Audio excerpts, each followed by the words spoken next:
Click like and subscribe.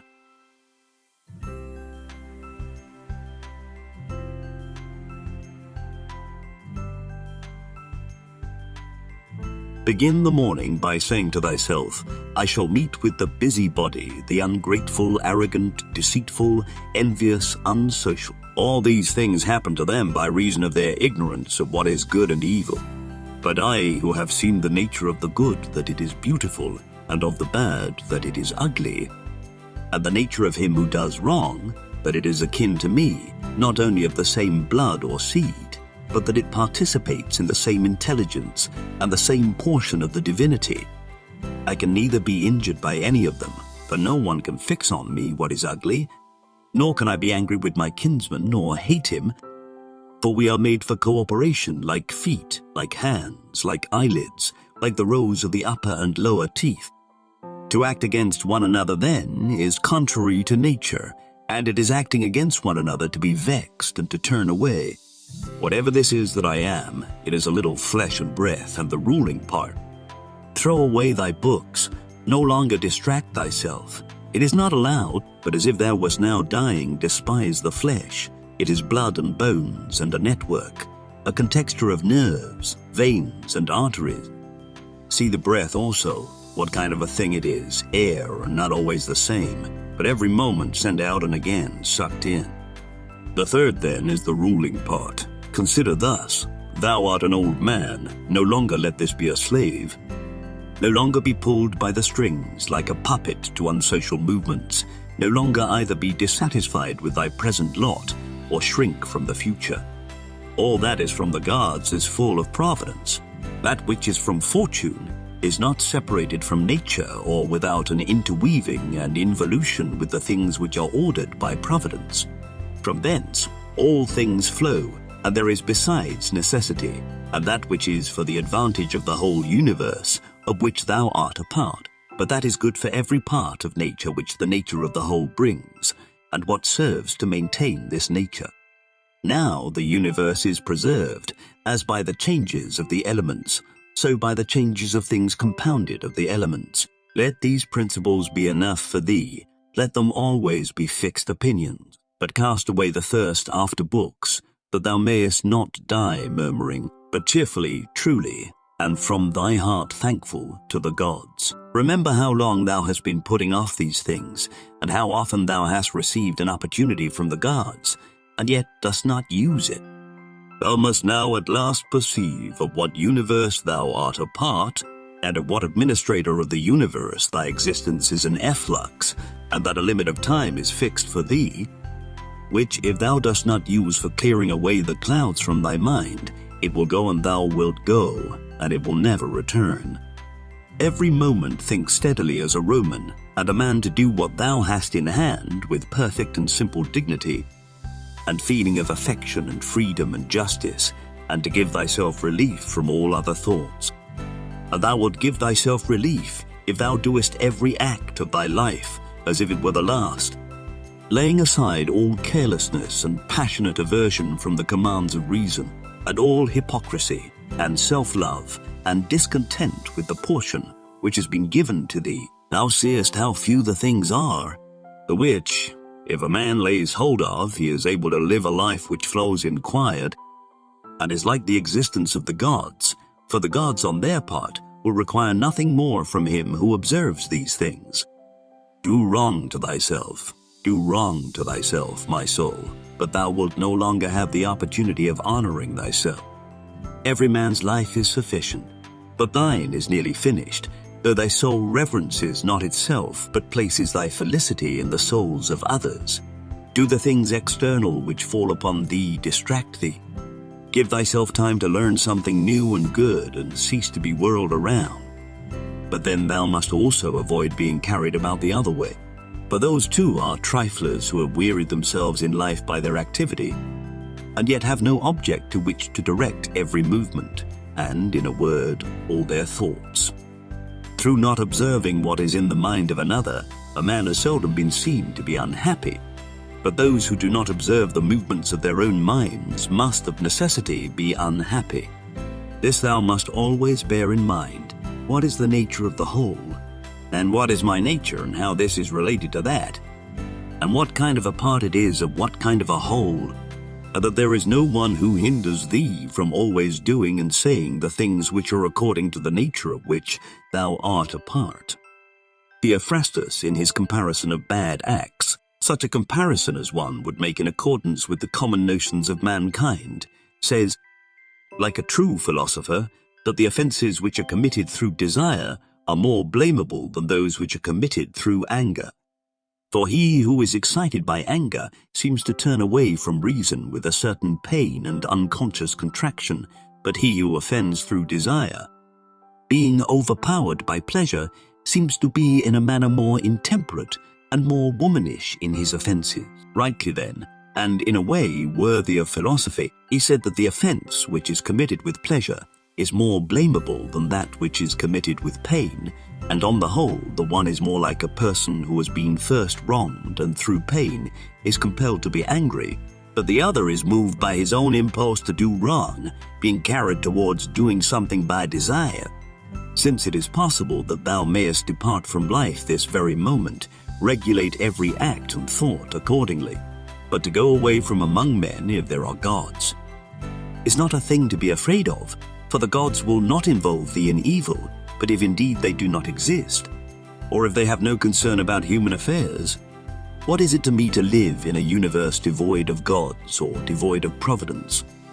But in truth they do exist, and they do care for human things, and they have put all the means in man's power to enable him not to fall into real evil. And as to the rest, if there was anything evil, they would have provided for this also, that it should be altogether in a man's power not to fall into it. Now that which does not make a man worse, how can it make a man's life worse? But neither through ignorance, nor having the knowledge, but not the power to guard against or correct these things, is it possible that the nature of the universe has overlooked them, nor is it possible that it has made so great a mistake, either through want of power or want of skill, that good and evil should happen indiscriminately to the good and the bad. But death certainly, and life, honor and dishonor, pain and pleasure, all these things equally happen to good men and bad, being things which make us neither better nor worse. Therefore they are neither good nor evil. How quickly all things disappear, in the universe the bodies themselves, but in time the remembrance of them. What is the nature of all sensible things, and particularly those which attract with the bait of pleasure or terrify by pain, or are noised abroad by vapory fame, how worthless and contemptible and sordid and perishable and dead they are. All this, it is the part of the intellectual faculty to observe too who these are, whose opinions and voices give reputation, what death is, and the fact that if a man looks at it in itself, and by the abstractive power of reflection resolves into their parts all the things which present themselves to the imagination in it, he will then consider it to be nothing else than an operation of nature, and if anyone is afraid of an operation of nature, he is a child. This, however, is not only an operation of nature, but it is also a thing which conduces to the purposes of nature, to observe too how man comes near to the deity, and by what part of him, and when this part of man is so disposed. Nothing is more wretched than a man who traverses everything in a round and preys into the things beneath the earth, as the poet says, and seeks by conjecture what is in the minds of his neighbors, without perceiving that it is sufficient to attend to the demon within him and to reverence it sincerely. And reverence of the demon consists in keeping it pure from passion and thoughtlessness and dissatisfaction with what comes from gods and men. For the things from the gods merit veneration for their excellence, and the things from men should be dear to us by reason of kinship. And sometimes even in a manner they move our pity by reason of men's ignorance of good and bad. This defect being not less than that which deprives us of the power of distinguishing things that are white and black, though thou shouldest be going to live 3,000 years, and as many times 10,000 years, still remember that no man loses any other life than this which he now lives, nor lives any other than this which he now loses. The longest and shortest are thus brought to the same. For the present is the same to all, though that which perishes is not the same, and so that which is lost appears to be a mere moment. For a man cannot lose either the past or the future, for what a man has not, how can anyone take this from him? These two things then thou must bear in mind. The one, that all things from eternity are of like forms and come round in a circle, and that it makes no difference whether a man shall see the same things during 100 years or 200, or an infinite time. And the second, that the longest liver and he who will die soonest lose just the same. For the present is the only thing of which a man can be deprived, if it is true that this is the only thing which he has, and that a man cannot lose a thing if he has it not. Remember that all is opinion, but what was said by the cynic Monimus is manifest, and manifest too is the use of what was said, if a man receives what may be got out of it as far as it is true. The soul of man does violence to itself, first of all when it becomes an abscess and, as it were, a tumor on the universe, so far as it can. For to be vexed at anything which happens is a separation of ourselves from nature, in some part of which the natures of all other things are contained. In the next place, the soul does violence to itself when it turns away from any man, or even moves towards him with the intention of injuring, such as are the souls of those who are angry. In the third place, the soul does violence to itself when it is overpowered by pleasure or by pain. Fourthly, when it plays a part and does or says anything insincerely and untruly. Fifthly, when it allows any act of its own and any movement to be without an aim, and does anything thoughtlessly and without considering what it is, it being right that even the smallest things be done with reference to an end. The end of rational animals is to follow the reason and the law of the most ancient city and polity of human life. The time is a point, and the substance is in a flux, and the perception dull, and the composition of the whole body subject to putrefaction, and the soul a whirl, and fortune hard to divine, and fame a thing devoid of judgment. And, to say all in a word, everything which belongs to the body is a stream, and what belongs to the soul is a dream and vapor, and life is a warfare and a stranger's sojourn, and after, fame is oblivion. What then is that which is able to conduct a man? One thing and only one, philosophy. But this consists in keeping the demon within a man free from violence and unharmed, superior to pains and pleasures, doing nothing without purpose, nor yet falsely and with hypocrisy, not feeling the need of another man's doing or not doing anything, and besides, accepting all that happens and all that is allotted as coming from thence, wherever it is from whence he himself came, and finally, waiting for death with a cheerful mind, as being nothing else than a dissolution of the elements of which every living being is compounded.